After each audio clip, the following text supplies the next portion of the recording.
Well, hey friends, it's Ty and Chiquita from Broken Road Ranch. All about the good of the horse for the glory of God.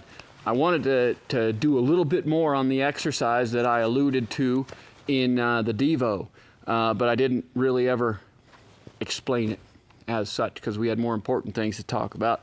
Obviously, I took and loped her down just a little bit. She was fresh and just really wasn't in the mood to do a good job for us. So we just let her lope a little bit.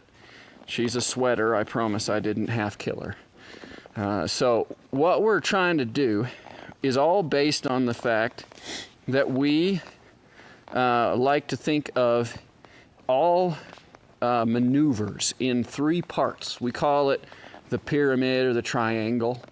And at the base of every triangle is the hips. No matter what it is that you're trying to do, from stops to spins to two-track, leg yield, you name it. It starts here. We absolutely believe that. So whenever we're thinking about it, the first thing we do is we say, what do the hips have to do? That's the basis. And so the first thing that we train before we train any maneuver is we've thought through, that's the part of our training that we call reflective. That's one part of reflective horsemanship, is we are reflecting in our brain here because we're not faster or stronger than the horse. But thank the Lord, sometimes if we use our brain, we're smarter. Sometimes. I've been fooled many times. But so we reflect, we say, what do the hips have to do? And the first thing that we train is we say, okay, let's teach the hips to do what they need to do. All right, and then the second part is the shoulders. And we say in that maneuver, what do the shoulders have to do? Okay, the hips have to do A, the shoulders do B, and the head and neck do C. The head and neck, generally speaking, I mean, you have bend and things like that, but as far as softness and all that, if you've done a good job with the hips and the engagement there, the head and neck take care of themselves most of the time.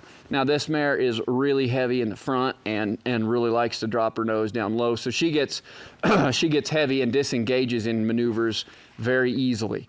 But again, that's something, and instead of attacking the head, generally what we do, or the head and neck, what we do is we say, how did the hips fail? And usually it's a failure of engagement. So we want to think about what to do with the three parts. Okay, and what we want to do is we want to start by building energy. We then want to put the parts where we want them to be, and then we release into the maneuver. Now what I'm going to do is I'm going to use the hips actually to put us into a turnaround. Okay, and my goal here is like a 180. Okay, basically a rollback. So I build energy. Okay, energy shouldn't be out, it should be up.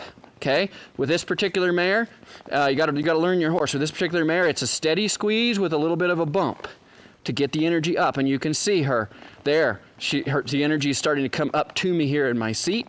Then I replicate with my body. I want her hips to the inside. Okay, so my outside seat bone is going to the outside, or pushing the outside hip towards the inside. You see that? And she's doing it. Now, my inside leg is holding that shoulder out because I want her to stay straight. Okay, I want that shoulder elevated in a turnaround. Now, I build the energy, my head and neck, I'm not worrying about too much here. See, it's taking care of itself more or less. She's floppy with it, I don't care right now. Okay, she's out of shape, etc. But we got all the parts. Now we release the inside leg, and she should step over. Not bad. And we got more or less a 360. It wasn't amazing, but it was good. We'll take it, right? So you see what we did. We said, okay, we know the hips have to come to the inside. We know the shoulders have to stay upright and square. And we know that the nose has to tip to the inside. So we start with energy, and that comes from the hips. We put the hips inside, keep the shoulders square, get the nose inside. When that energy is all building and just looking for a place to go, we release to the inside and we get ourselves a turnaround. So here we go, building energy, hips to the inside, replicating with my body what I want her to do. I'm reflecting. Okay, energy. The head's taking care of itself. I got the nose tipped. And now, we lost our energy. So I was going to do it. More hips in. We lost our energy. Okay, but we got the hips in. So that's a partial win. Okay. Now, We release the inside leg, inside rein, boom.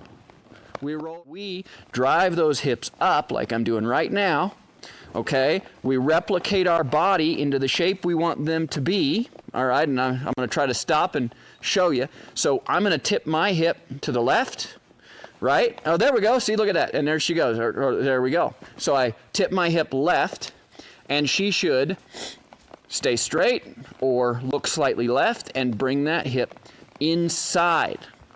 Okay, and so I'm going to do it now coming towards you. Okay, there she gets heavy on the front end. I'm not going to attack the front end. I'm going to drive the hips up. And I'm going to go, okay, my body, the same way I want her body, driving forward, boom, there it is. Oh, there it is right there. Well, listen, I hope that was helpful, friends. Get out there and try to find a way to make the maneuver the reward. God bless you. Talk to y'all later. Bye-bye.